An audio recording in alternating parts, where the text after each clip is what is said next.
गुरु बृहस्पति प्रोक्त नीति सार। सूत जी कहते हैं, विद्या का अभ्यास न करने से वह विनष्ट हो जाती है। शक्ति रहते हुए फटे पुराने मैले कुचैले वस्त्रों को धारण करने वाली स्त्रियां सौभाग्य की रक्षा नहीं कर पाती। सुपाच्य भोजन से रोग नष्ट हो जाता है और चातुर्यपूर्ण नीति से शत्रु का विनाश हो जाता है। चोर का वध ही उसका दंड है। दुष्ट मित्र के लिए समुचित दंड उसके साथ अल्प वार्तालाप करना है। स्त्रियों का दंड उनसे पृथक शैया पर शयन करना तथा ब्राह्मण के लिए दंड निमंत्रण न देना है। दुर्जन, शिल्पकार, दास तथा दुष्ट एवं ढोलक आदि वाद्य और स्त्री आदि सम्यक अनुशासन से ही मृदु स्वभाव को प्राप्त करते हैं। ये सत्कार मात्र से मृदु स्वभाव वाले नहीं हो पाते। कार्य में संलग्न करने से भृत्य, दुख होने पर बंधु बांधव, विपत्ति काल में मित्र तथा ऐश्वर्य के नष्ट होने पर स्त्री के स्वभाव की परीक्षा करनी चाहिए। पुरुषों की अपेक्षा स्त्रियों का आहार दुगना, बुद्धि चौगुनी, कार्य की क्षमता 6 गुनी और काम वासना 8 गुनी अधिक मानी गई है। स्वप्न से निद्रा को नहीं जीता जा सकता। काम वासना से स्त्री पर विजय नहीं प्राप्त की जा सकती। ईंधन से अग्नि को तृप्त नहीं किया जा सकता तथा मध्य से प्यास नहीं बुझाई जा सकती।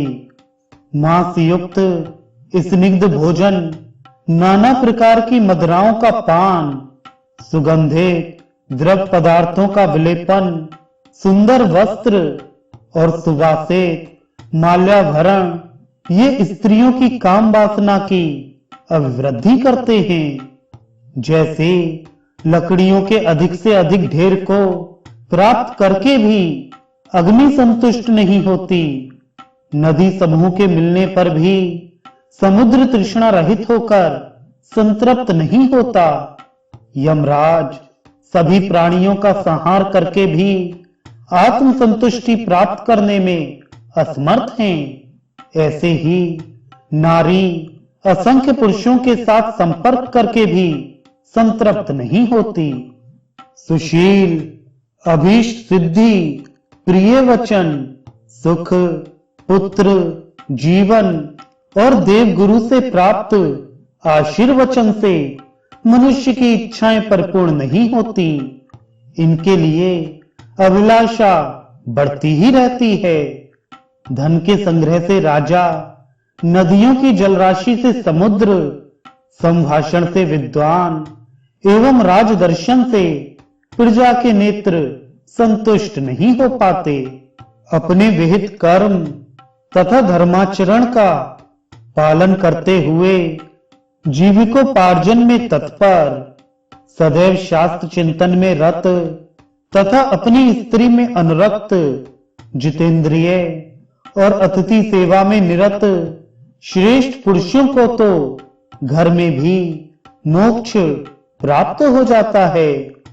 जिस सत्कर्म निरत पुरुष के पास मनोनुकूल, सुंदर वस्त्राभूषण से अलंकृत स्त्री है, यदि वह व्यक्ति उसके साथ अपने भवन की अटारी पर सुखपूर्वक निवास करता है, तो उसके लिए यहीं पर स्वर्ग का सुख है। जो स्त्रियां स्वभाव से ही धर्म विरुद्ध आचरण करने वाली एवं पति के प्रतिकूल व्यवहार रखने वाली हैं, वे स्त्रियां न धन आदि के दान, न सम्मान, न सरल व्यवहार, न सेवा भाव, न शस्त्र भय और न शास्त्रोपदेश से ही अनुकूल की जा सकती हैं। वे तो सदा प्रतिकूल ही रहती हैं।